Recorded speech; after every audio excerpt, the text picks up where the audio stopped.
अखिल भूमंडलीय सर्वशिरोमणि मुनि समाज के संस्थापक आदि मुनीश्वर योगेश्वर सदगुरुदेव शिव मुनि महाराज की जय।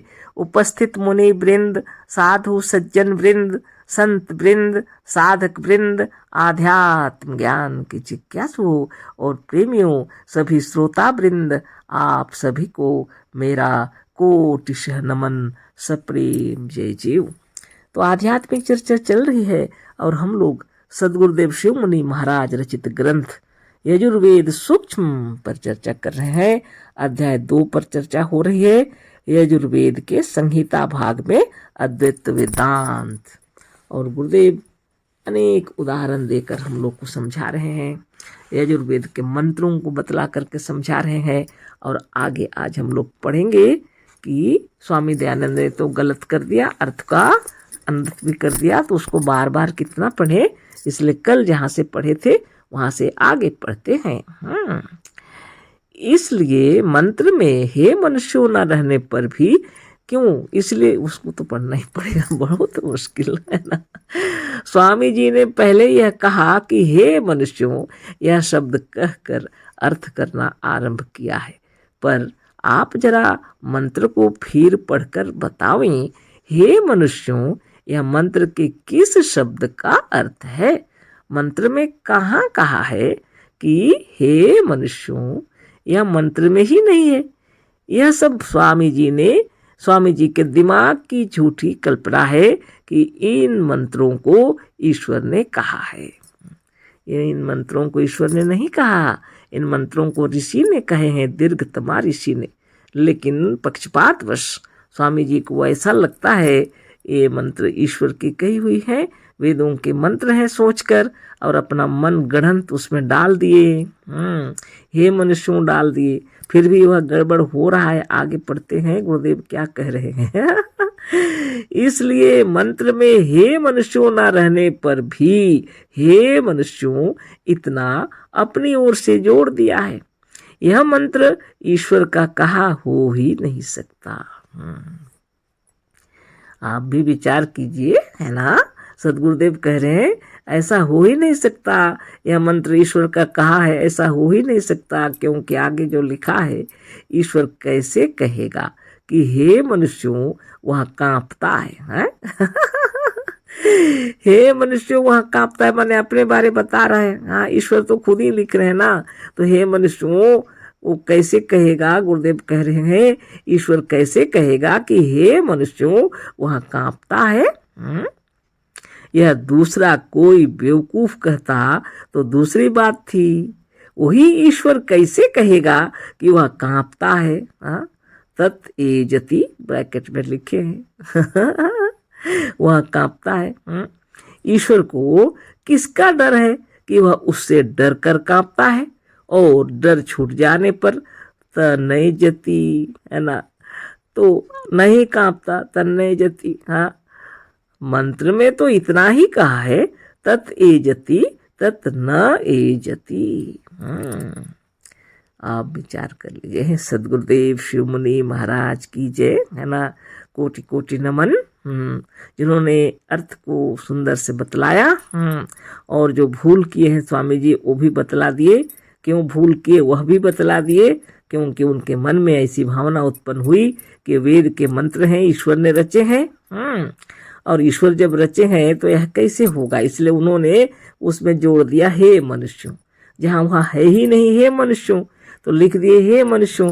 तो गुरुदेव कहते हैं हे मनुष्यों लिखने पर भी ये ईश्वर खुद कैसे कहेगा कि वह कांपता भी है, फिर नहीं भी कांपता है। हाँ। तत् एजति तत् नहीं एजति। अरे बाप रे, गुरुदेव कह रहे हैं किससे डर कर ईश्वर कांपेगा। हाँ, और कैसे बिना फिर डर छूट जाने पर फिर नहीं भी कांपता है। ईश्वर के बारे यह संभव नहीं है, यह मंत्र कभी भी नहीं हो सकता ऐसा, है ना। मंत्र का अर्थ तो गुरुदेव सुंदर से समझा दिए हम लोग। आगे फिर पढ़ते हैं, तत् एजति तत् न एजति, वह कभी कांपता है और कभी नहीं कांपता है। स्वामी जी ने कहा है कि वह ब्रह्म मूढ़ की दृष्टि में कांपता जैसा है। स्वामी जी कह रहे हैं कि मूढ़ की मूर्खों की दृष्टि में कह रहे वह कांपता जैसा है, मतलब नहीं कांपता है। हाँ कि क्या कह रहे हैं? मंत्र के किस शब्द का अर्थ है कि वह ब्रह्म मूढ़ की दृष्टि में कांपता है? मंत्र के किस शब्द में वो बताओ। वो एक एक शब्द का अन्वय करके गुरुदेव हम लोग को दिखला दिए। मंत्र के किसी जगह हे मनुष्यों नहीं लिखा है, और मंत्र के किसी जगह यह लिखा ही नहीं वह ब्रह्म मूढ़ की दृष्टि में कांपता है ही नहीं। तत् एजति तत् न एजति, कहाँ मूढ़ लिख दिया वहां पर, कहाँ? पाठक गण मंत्र को बार बार पढ़कर देखें, मंत्र के किस वाक्य का यह अर्थ है। हम स्वामी जी से पूछते हैं कि ऐसा कौन सा मूढ़ है जो ब्रह्म को कांपने वाला मानता है? संसार में अलबत्ता यदि कहीं ईश्वर होगा तो आपके इन अर्थों को सुनकर अवश्य कांपता होगा। धन्य धन्य सदगुरुदेव, ईश्वर को अगर मालूम हो जाए कि स्वामी जी ने ऐसा अर्थ किया है, ये पढ़कर वो कांपता होगा अगर कहीं ईश्वर होगा तो। गुरुदेव कह रहे हैं, जबकि ईश्वर का कहीं आता पता ही नहीं। गुरुदेव आपकी महिमा अपार। देखिए गुरुदेव जो लिखे हैं आप उस अर्थ को पढ़िए, और स्वामी जो लिखे हैं स्वामी जी उस अर्थ को पढ़िए। तो बार बार पढ़िए, गुरुदेव कह रहे हैं बार बार पढ़िए और देखिए, विचार कीजिए, है ना। तो ऐसी बातें आ जाती हैं सदगुरु की कृपा से। यहाँ कहीं पर हे मनुष्यों नहीं लिखा है ना। देखिए तदेजतित्यस्य दीर्घतमा ऋषि आत्मा देवता निचरीदनुष्टुप छंद गांधर स्वर तदेजात तन्ने जात तद दूरे तद्वंतिके तदंतरस्य सर्वस्य तदु सर्वस्यास्य वाह्यतः लिखा हुआ है। इसमें कहाँ पर हे मनुष्यों है और कहाँ पर वो मूढ़ लोगों ब्रह्म को नहीं जानने वाले जो हैं वो मूढ़ों की नज़र में वो कांपता जैसा है लिखे। वह ब्रह्म मूढ़ की दृष्टि में कांपता जैसा है। क्या पागलपन है यह? वह मूढ़ की दृष्टि में कांपता जैसा है। मंत्र के किस शब्द का अर्थ है कि वह ब्रह्म मूढ़ की दृष्टि में कांपता है? पाठक गण मंत्र को बार बार पढ़कर देखें, मंत्र के किस वाक्य का यह अर्थ है। हम स्वामी जी से पूछते हैं कि ऐसा कौन सा मूढ़ है जो ब्रह्म को कांपने वाला मानता है। संसार में अलबत्ता यदि कहीं ईश्वर होगा तो आपके इन अर्थों को सुनकर अवश्य कांपता होगा। ये रही बात। ईश्वर तो कहीं है ही नहीं, यदि होगा भी, अगर कहीं पर अगर होता और आपके इन मंत्रों का अर्थ जो आपने किए हैं इसको पढ़ के अलबत्ता कांपता होगा। गुरुदेव लिख रहे स्वामी जी ब्रह्म को कांपने वाला कोई नहीं मानता। स्वामी जी आप जान लीजिए कि ब्रह्म को कांपने वाला कोई नहीं मानता। तो गुरुदेव लिख रहे हैं स्वामी जी को इस ब्रह्मांड के अंदर जितने लोग ईश्वर को मानते हैं वो कभी यह मानेंगे कि ईश्वर कांपता भी है, डरता भी है? कोई भी नहीं। ईश्वर को सर्वशक्तिमान बोलते हैं तो कैसे डरेगा वो और कैसे कांपेगा? डरने वाला कांपने वाला मनुष्य है मुनि जी और श्रोता वृंद। आप और हम डरते हैं, आप और हम कांपते हैं, और जब हम नहीं डरते हैं तो नहीं कांपते हैं। ये जीव के लिए लिखा हुआ है। इतना सुंदर ज्ञान दिए हमारे ऋषि मुनिजन, उनको कोटि कोटि नमन है। ये जीव है जो कभी रोगी दुखी होता है, ये जीव है जो कभी डरता है, ये जीव है जो कभी कांपता है। ये जीव है जिसको दुख सुख का एहसास होता है। इस शरीर में, इस लोक में आया है जब यह इस स्थूल शरीर में, तो अनेक झंझटों को पार करना पड़ता है, अनेक कष्टों को पार करना पड़ता है। परिवार है अपना, माँ बाप हैं अपने, सास ससुर हैं अपने, बच्चे हैं अपने, हाँ, और अपने संसार में शारीरिक मानसिक बौद्धिक परिश्रम करना पड़ता है। मनुष्य को अपना परिवार देखना पड़ता है, इसमें अनेक झंझटों से गुजरना पड़ता है। इसके अंदर जीवात्मा कभी कभी भयभीत हो जाता है, डर से कांपता भी है कभी कभी, और जब निर्भीक हो जाता है तो नहीं कांपता है। ये जीवात्मा के लिए लिखा हुआ है। और ये जीव, संसार में जितने जीव हैं जो हम लोग के समान बुद्धिमान नहीं है, कोई पढ़ाई लिखाई नहीं कर रहे हैं और कोई नौकरी नहीं कर रहे हैं, कोई बिजनेस नहीं कर रहे हैं, उन जीवों के बारे में भी इसमें आ जाता है, क्योंकि वह जीव भी डर से कभी कभी कांपते हैं, और वह जीव भी जब नहीं डरते हैं तो नहीं कांपते हैं।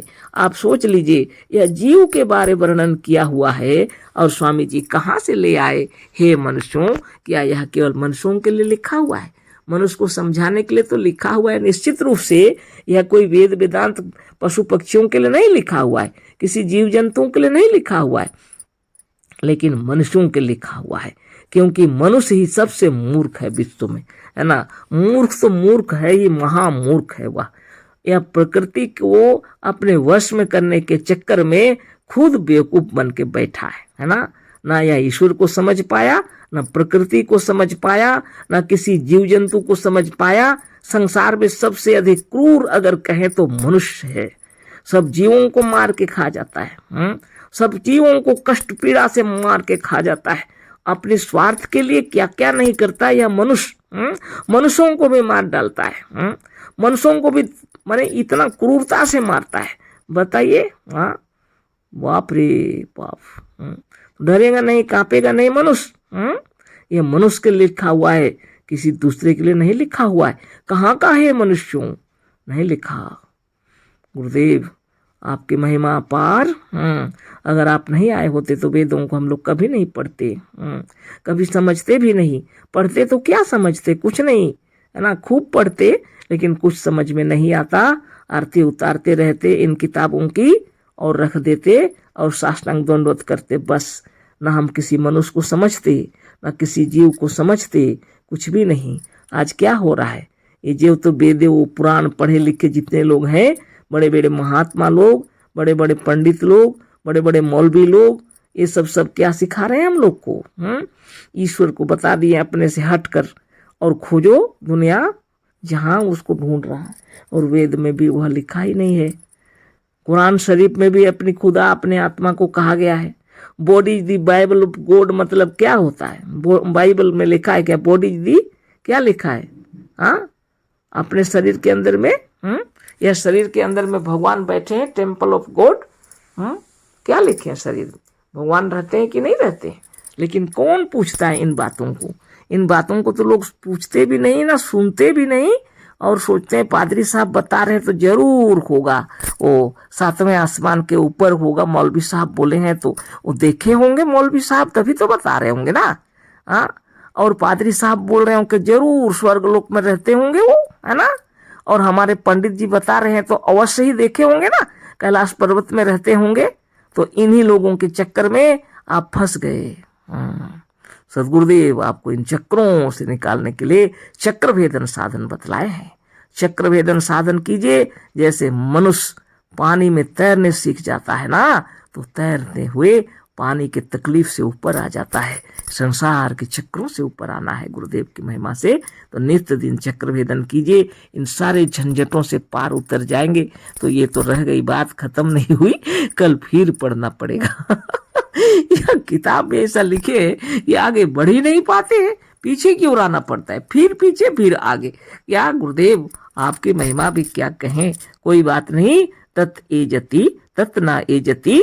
कभी कांपता है वह और कभी नहीं भी कांपता है। तो भगवान आप हैं, भगवान हम हैं, भगवान है जीव है। इस भगवान को कोटि कोटि नमन। आप सभी भगवान है, आप सभी को कोटि कोटि नमन।